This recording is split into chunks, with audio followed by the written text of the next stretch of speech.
नमस्कार साथीहरु सबैजनालाई मिस यु भन्न चाहे। अनि आज चाहिँ म अलिकति पृथक खालको तपाईहरुसँग चाहिँ भिडियो ल्याएको छु। जस भिडियो चाहिँ एआई मार्फत बनाइएको छ हैन। एकदमै मन पर्यो त्यो भिडियो हेर्दा मलाई। त्यही भएर छोटो क्लिप तपाईहरुमा पनि म शेयर गर्न जाँदै छु। एकजना साथीले बनाउनु भएको रहेछ, त्यसलाई चाहिँ म थोडा तपाईहरुसँग देखाउने गइरहेको छु। अब दुनिया भनेको धेरै अगाडि पुगिसक्यो हैन। अब एआई प्रविधिबाट एकदम पारदर्शी हिसाबले सबै चीज जान्न बुझ्न सकिने अब युग आइसक्यो। तर हजुर हाम्रो देशका नेताहरू चाहिँ यो प्रविधि चाहिँ टेक्निकलको विषयमा धेरै पछाडी पडिरहेको छ हैन।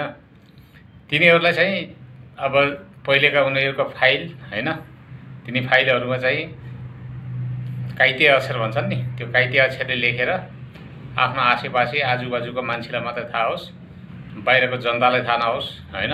तै चुप मै चुप गरेर चाहिँ एउटा ढड्डामा लेखेर चाहिँ जनता ठगिरहने प्रवृत्तिले नेपाल बर्बाद हुँदैछ। अब धेरै बोल्दै जानेपछि गाह्रो छ। अस्ति भर्खरै एकजना बहिनीलाई छोपेर जेल हालिसकेछ हैन। त्यही भएर अब नबोल्दै उचित होला। अब यो बुझ्न जरुरी छ कि हाम्रो नेताजीहरुले पनि जनता त्यति लाटो छैन। अब जनता धेरै तपाईहरु भन्छ तपाईहरु नेता हुनुहुन्छ नि, तपाईहरु भन्दा पनि दुई गुना चाहिँ जनताहरु अब बाठो भइसकेका छन्। के सही के गलत भन्ने कुरा हरेक माध्यमबाट जनताले सिकिसकेका छन्। त्यही भएर गुमराहमा राखेर हैन गलत गरेको नेतालाई पनि हजुर जी नमस्कार भन्नुपर्ने हैन। नराम्रो काम गरेकोलाई न हो तैले राम्रो काम गर्नुभयो तपाईले जय जयकार भन्ने दिन गए। हेर्नु साथी हो हैन। अब चाहिँ राम्रो काम गर्नेलाई जहाँ पनि तपाईहरुले चाहिँ वाह गरेको देख्न सक्नुहुन्छ, पाउन सक्नुहुन्छ हैन। पहिलेका जस्ता चाहिँ नि बुढापाका हैन अशिक्षित व्यक्तिहरुलाई चाहिँ तपाईहरुले चाहिँ गुमराहमा लगेर राजनीतिको रोटी सेकेर खाए जस्तो अब चाहिँ सजिलो छैन। दुनिया धेरै अगाडि बढिसकेको छ अब हैन। टेक्निकलको दुनिया आइसकेको छ। साना साना बच्चाहरुसम्म चाहिँ देश विदेशमा के चल्दैछ भन्ने कुरा जान्न बुझ्न सक्छन्। त्यही भएर तपाईहरुले चाहिँ पहिलेका जस्ता बुढापाका राजनीतिक चलाएर चाहिँ कालोलाई पनि गोरो, गोरोलाई पनि अझै गोरो भनेर चाहिँ जनतालाई ढाँट्ने काम नगर्नु होला। किन भनेपछि तपाईहरुको भण्डाफोर गर्ने एउटा अब एआई आइसकेको छ। एआईमा तपाईहरुले क्लिक गर्नुभयो भने तपाईहरुले जे जस्तो गर्नु भएको छ नि त्यो सबै बताउँछ। त्यही भएर चाहिँ तपाईहरुलाई पनि यो एआई पनि अलिकति मन परिरहेको छैन होला हैन। अब मन नपर्नेहरु त तपाईहरुको मान्छे चाहिँ हैन, जनतै हैन हैन। त्यही भएर चाहिँ तपाईहरुले चाहिँ अलिकति नेताजीहरु सुध्रिनुस्।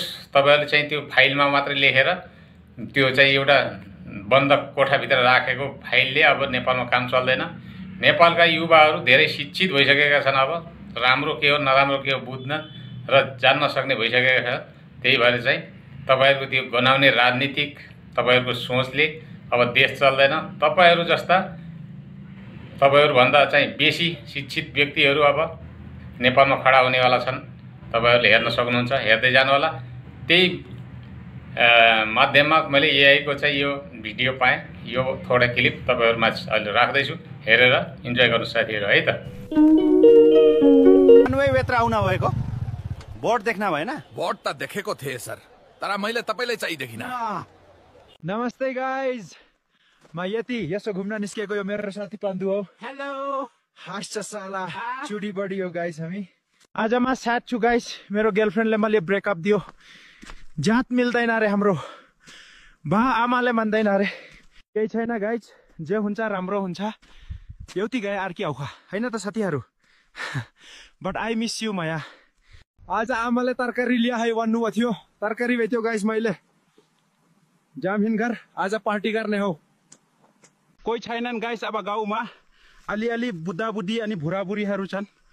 यो दुईटा घरको चोराहरू नि विदेश गएका छन्। आमाले भन्नुभएको लुगा डुना गाह्रो भयो बिहे गरेर। बिहे गरेपछि बुद्धिको नि लुगा आफैले डुन पर्ने होला। हेलो गाइज, मैले आज खसी बेचे है। यो खसी हाम्रो घर जाने हो। ओ वान्यो गाइज, ला हिट जाम गाइस। आज मारिन्छ जस्तो छ। रोशनी सँग बिहे नगरी मार्नु सिना मलाई गाइस, बचाऊ। आमा म त सपनामा उडेको देखेँ अब के हुन्छ अब हाइट बढ्छ तेरो ल गाइस म र मेरो साथी यति आज सगरमाथाको बेस क्याम्पमा आइपुग्यौं। बाट राम्रो दृश्य हेर्न खोजेको खुट्टा पो अड्कियो।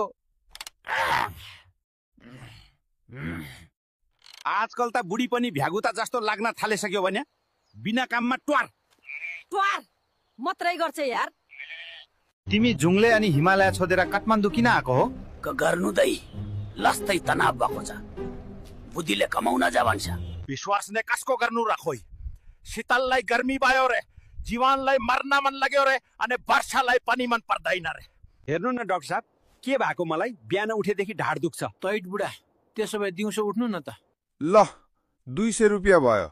Next please. अबदेखि मलाई फेक नभन। हेर म आज सर्ट्स पनि लगाएको छु। होइन गोरे, यो मान्छेहरू के साह्रो स्वार्थी भएका हँ? हाइट अब एआईले मान्छे मार्यो रे भन्ने सुन्न नपरोस्। मर्यो त्यसको बाजेहरूले। सक्छस् भने सिंगल सिंगल आइस न कालो धुवासे भैँसीहरू सासै फुलेर आयो। धन्य मरेको। घरमा बुढी चाहियो भान्चा। दिनभर मान्छेहरूले भिडियो खिच्न भन्दै बोलाउँछन् आमा। तपाईको छोरो भाइरल भइसक्यो, सुड्डीलाई केही थाहा छैन। हेलो सबैजना, यति फार्मर आएको छ, अब खेती गर्ने हो है। अरे यो गोठ त प्रोफेसनल चोर हो यार।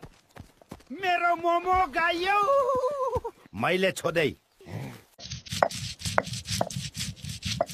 पिरो छ मोमोको चट्नी।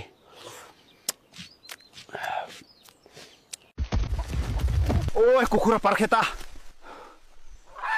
मैले आज नयाँ साथी पाएँ, यसको नाम सुशान्त हो। सुशान्तलाई भोक लाग्यो रे, अब मेथड खजा बनाउन पर्यो। म खजा बनाउँदैछु साथीहरू। सुशान्तलाई काम पारेर बाहिर गएको छ।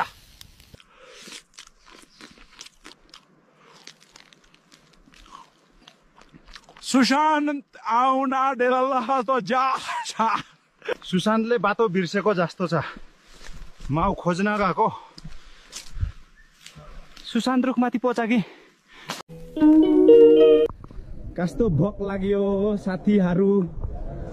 दाइ यता मिठो तारेको माछा कता पाउँछ? खल्तीमा वालेट छ भने जानी पाउँछ। कुरा त सही भन्नुभयो। गाइस म यसो हावा